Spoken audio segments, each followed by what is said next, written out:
아이가 뒤바뀌며 특별한 인연으로 이어진 두 가족의 이야기. 뒤바뀐 딸 20년 만에 재회. 꼬꼬무 64화 리뷰. 그리고 태어나서 유전자 검사로 친자 확인을 해야 하는 이유입니다. 1981년 5월 8일 단골 이발소를 가기 위해 3살 된 딸 민경이와 집을 나선 문영길 씨는 버스 안내양의 실수로 내려야 할 정류장을 지나치며 생각지 못한 특별한 인연과 마주하게 됩니다. 단골 이발소는 이미 지나쳐 눈앞에 보이는 이발소에 들어간 영길 씨. 처음 보는 이발소 종업원의 눈빛이 수상했습니다. 심지어 종업원은 급히 어딘가에 다녀오더니 의아해하며 이상하네. 친구 딸이 거기도 있고 여기도 있네. 라고 중얼거렸습니다. 영길 씨는 불길한 예감에 종업원에게 그 친구 딸을 데려와 달라고 부탁했습니다. 잠시 후 두 눈으로도 보고도 믿기지 않는 일이 벌어졌습니다.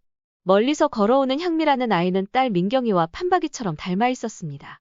영길 씨 부부에겐 민경이와 2분 차이로 태어난 이란성 쌍둥이 동생 미나가 있었는데 향미를 본 순간 너무나 똑같은 생김새의 영길 씨는 곧바로 아내 옥열 씨에게 전화를 걸어 우리 아이 찾았다고 알렸습니다. 떨리는 마음으로 산부인과를 찾은 양쪽 부모는 미나와 향미가 신생아 때 바뀌었다는 사실을 알게 됐었습니다.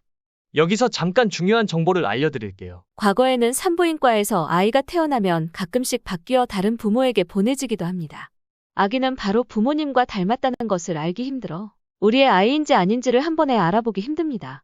그래서 병원에서 인식표를 달아 병실로 보내주면 그대로 우리 아이라고 믿고 집으로 데려갑니다. 그러나 간호사들도 사람인지라 실수를 하기도 합니다. 병원에서 바로 아이가 바뀌었다고 알아 정상적으로 바뀌는 경우도 있지만 모르는 경우도 종종 있을 수 있습니다. 우리는 괜찮겠지 뭐 남들 가족 이야기야 하는 생각도 할 수 있지만 만에 하나 이런 경우가 있기에 아이가 태어났을 때 부모님과 친자 확인 유전자 검사를 하면 이런 불상사를 막을 수 있습니다.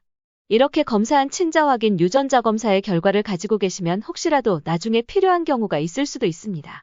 그러면 안 되지만 아이를 잃어버렸을 때 찾을 때 정확한 정보입니다. 과거에는 유전자 검사 비용이 많이 비쌌지만 현재는 기술의 발달로 검사 비용이 많이 저렴해졌습니다. 결혼하고 아이를 낳을 때 미리 이런 정보를 알고 태어난 아이와 엄마의 유전자 검사를 병원에 입원해 있는 동안에 유전자 검사 기관에 의뢰하면 태어나기 전에 유전자 검사 결과를 받아 볼 수 있으니 아이가 뒤바뀌었을 거라는 걱정은 하지 않아도 되는 것입니다.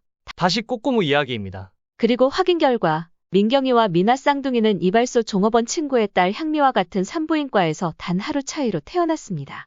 민경이의 쌍둥이는 미나가 아니라 향미였던 것입니다. 2년 4개월 동안 키운 딸이 남의 아이였다는 충격에 양가 부모는 충격에 빠졌습니다.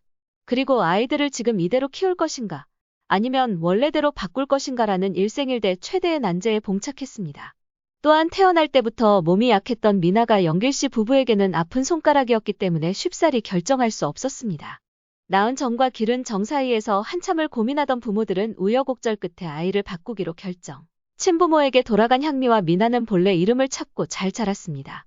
이후 쌍둥이가 초등학교에 입학할 무렵 영길 씨는 친부모에게 보냈던 아픈 손가락, 향미에 대한 이상한 소문을 듣게 되는데 그날로부터 40년이 흐른 지금 뒤바뀐 아이들은 어떻게 지내고 있을지 드라마보다 더 드라마 같은 아주 특별한 어느 가족의 이야기입니다. 그 후 20년이 지난 후 쌍둥이네 부모님은 TV에 출연하여 향미를 애타게 찾습니다. 당시 제작진과 확인해보니 향미는 무단전 출신고 말소가 된 상태고 향미 엄마 아빠는 이혼한 걸로 확인되었습니다. 그리고 향미를 찾게 되었는데 10살 때 재활원에 입소했다는 향미 소식을 들었습니다. 이렇게 다시 만나서 2021년 20년 전 끊어진 부모 자식 간의 끈이 다시 이어졌습니다. 처음엔 아저씨, 아줌마라고 불렀지만 지금은 엄마, 아빠라 부르고 있죠. 다시 20년 후. 꾸준하게 10년 동안 연락을 하며 가끔씩 얼굴을 보며 지냈습니다. 향미 씨는 40 중반이 되어 자립시설을 나와서 자립해 살고 있고 쌍둥이 부모님은 70이 되어 제주도에서 아빠가 암 투병을 하고 있습니다. 제작진의 도움으로 향미 씨와 쌍둥이 부모님은 제주도에서 오랜만에 행복한 만남을 가지게 되었습니다. 만약 버스를 잘 못 내리지 않았더라면? 부모들이 선택을 다르게 했더라면? 그러나 향미 씨와 쌍둥이 부모님은 어떻게든 만났을 거라 생각됩니다. 다시 만나 감격스럽고 다행입니다. 행복하세요. 바우진 유전자연구소는 대한민국 최고의 20년 이상 된 유전자 검사 기관이기에 99.999%의 친자 확인 검사 결과를 알 수 있습니다. 혹시라도 유전자 검사에 대해 궁금하시면 1566-3313으로 상담해 보시길 추천드립니다. 만약이라는 경우를 대비할 수 있습니다. 가족의 행복을 지키는 데 도움을 드리고 싶은 다우진 유전자연구소의 다우진이었습니다. 감사합니다.